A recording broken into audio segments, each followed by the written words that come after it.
అసలు ఏబిఎన్ వెంకటకృష్ణ బాధ ఏంటో, ఆ కడుపు మంట ఏంటో ఎవరికి ఆంధ్రప్రదేశ్లో అర్థం కావట్లేదు. జగన్మోహన్ రెడ్డి ఈరోజు హైదరాబాద్ పర్యటనకు కోర్టుకు వెళ్లాల్సి ఉండగా షెడ్యూల్ విడుదల చేశాడు. ఆ షెడ్యూల్పై ఏబిఎన్ వెంకటకృష్ణ తన కడుపు మంటను అంతటిని కూడా ఆయన బయట పెడుతున్నాడు. అతని బాధ ఏంటో ఒక్కసారి ఈ వీడియో చూసిన తర్వాత మళ్ళీ మనం చర్చించుకుందాం. బెంగళూరు మధ్యలో సరదాగా ఒక స్టాప్ హైదరాబాద్ వచ్చినట్టుంది.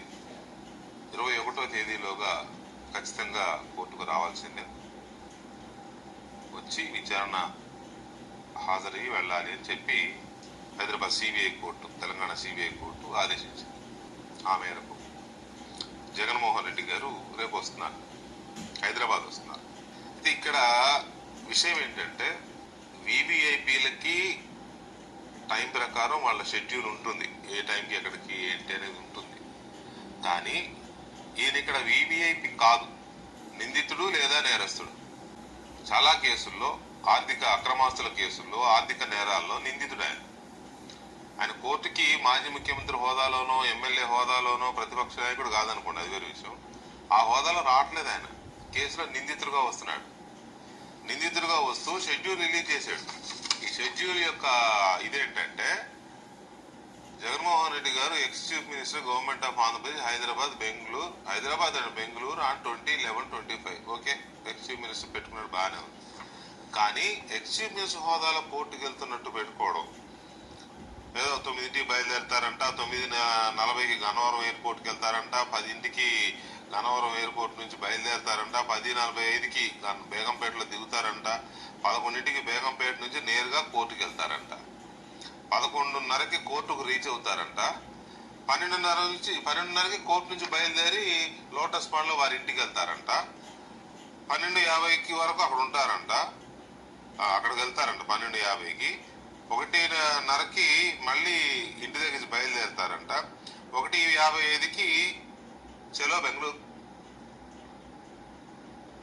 ఇది ఎట్లుందంటే బెంగళూరు వెళ్తా మధ్యలో సరదాగా ఒక స్టాప్ హైదరాబాద్ వచ్చినట్టుంది. అదొక పాయింట్.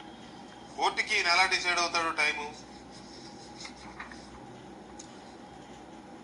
12 సంవత్సరాలుగా బెయిల్ మీద ఉన్న నిందితుడు, ఆయన ముఖ్యమంత్రి చేసి ఉండొచ్చు, లేకపోతే ఇంకోటి చేసి ఉండొచ్చు, ఐ డోంట్ కేర్.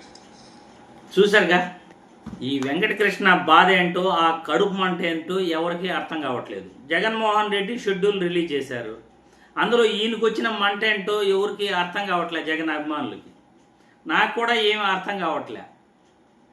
ఒక రాజకీయ విశ్లేషకుడుగా ఇతను ఏం మాట్లాడుతున్నాడు, ఒక జర్నలిస్ట్గా ఇతనుకున్న ఉద్దేశం ఏంటి, జగన్మోహన్ రెడ్డి షెడ్యూల్ రిలీజ్ చేస్తే ఇతనుకున్న బాధ ఏంటి, ఆ కడుపు మంట ఏంటి, ఎందుకు ఎప్పుడు జగన్ మీద పడి ఏడుస్తుంటారో ఎవరికి అర్థం కాని ప్రశ్న అన్నమాట. నువ్వు చంద్రబాబు సపోర్ట్ చేసుకో, నీ అభిమానం నీది, అలా అని చెప్పి జగన్మోహన్ రెడ్డి పైన పడి ఏడవటం ఎందుకు? జగన్మోహన్ రెడ్డి నిందితుడా? జగన్మోహన్ రెడ్డి ఆర్థిక నేరస్తుడా? ఆర్థిక నేరస్తుడు అని కోర్టు చెప్పింది. ఏ కోర్టు చెప్పింది ఆర్థిక నేరస్తుడు అని? ఒక వ్యాపారవేత్త ఆర్థిక నేరస్తుడు ఎలా అవుతాడు? ప్రజాధనం దొబ్బేశాడా జగన్మోహన్ రెడ్డి? ప్రజల ఆస్తులు దొబ్బేశాడా? ఒక వ్యాపారవేత్తగా ట్యాక్స్ కట్టినందుకు అతన్ని ఆర్థిక నేరస్తుడు అని దుష్ప్రచారం మీరు చేస్తూ సోనియా గాంధీ, కిరణ్ కుమార్ రెడ్డి, చంద్రబాబు ముగ్గురు కుమ్మక్కై కేసులు పెట్టి జగన్మోహన్ రెడ్డిని అనవసరంగా జైలుకు పంపి ఆర్థిక నేరస్తుడు అని దుష్ప్రచారం చేస్తున్నారు. ఆర్థిక నేరస్తుడు అని ఏ కోర్టు చెప్పింది జగన్మోహన్ రెడ్డిని? జగన్మోహన్ రెడ్డి తప్పు చేశాడు అని ఏ కోర్టు చెప్పింది? దుష్ప్రచారాలు చేస్తూ మీ కడుపు మంట అంతటినీ కక్కుతూ జగన్మోహన్ రెడ్డి షెడ్యూల్ విడుదల చేస్తే మీకొచ్చిన బాధ ఏంటో, మీకొచ్చిన కడుపు మంట ఏంటో నాకైతే అర్థం కావట్లేదు. ఏబిఎన్ వెంకటకృష్ణ బాధ ఏంటి, అతని కడుపు మంట ఏంది, ఎందుకు జగన్మోహన్ రెడ్డిపై పడి ఏడుస్తున్నాడు? ఆర్థిక నేరస్తుడు అని కోర్టులు చెప్పకముందే ఈయన ఎలా చెప్తున్నాడు? గత 13 సంవత్సరాలుగా ఏ కోర్టు కూడా జగన్ నేరస్తుడు అని చెప్పలేదు.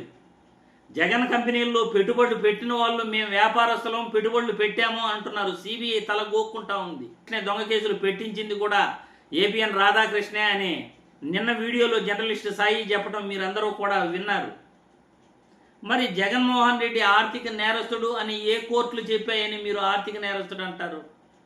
ఇటువంటి వ్యక్తులు జర్నలిస్టులు అని చెప్పుకునేదానికి కూడా సిగ్గుగా ఉంది. చంద్రబాబు పైన అభిమానం ఉంటే మీ అభిమానాన్ని చంద్రబాబు పైన చూపించుకోండి.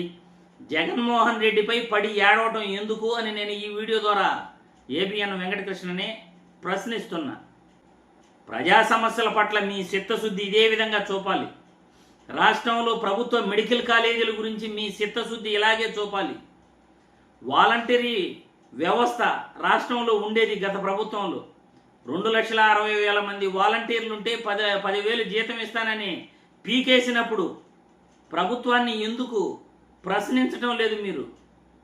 వాలంటీర్ వ్యవస్థ పట్ల, సచివాలయ వ్యవస్థ పట్ల, విద్య పట్ల, వైద్యం పట్ల, ప్రభుత్వ బడుల పట్ల, ప్రభుత్వ ఆసుపత్రుల పట్ల, ప్రజా ఆరోగ్యం పట్ల చిత్తశుద్ధి ఉండాలి జర్నలిస్టులకి. ఏ ఒక్కదానిపైన కూడా ప్రభుత్వాన్ని ప్రశ్నించరు కానీ జగన్మోహన్ రెడ్డిపై పడి ఏడవటం తప్ప, ఇలా కడుపు మంటను ప్రదర్శించటం తప్ప మీరు జర్నలిస్టులు అని చెప్పుకోవడానికి కూడా మాకు సిగ్గుగా ఉంది. మరి ప్రజలు మీ కామెంట్ల రూపంలో మీ అభిప్రాయాన్ని కూడా తెలియజేయాల్సిందిగా నేను కోరుతున్నాను.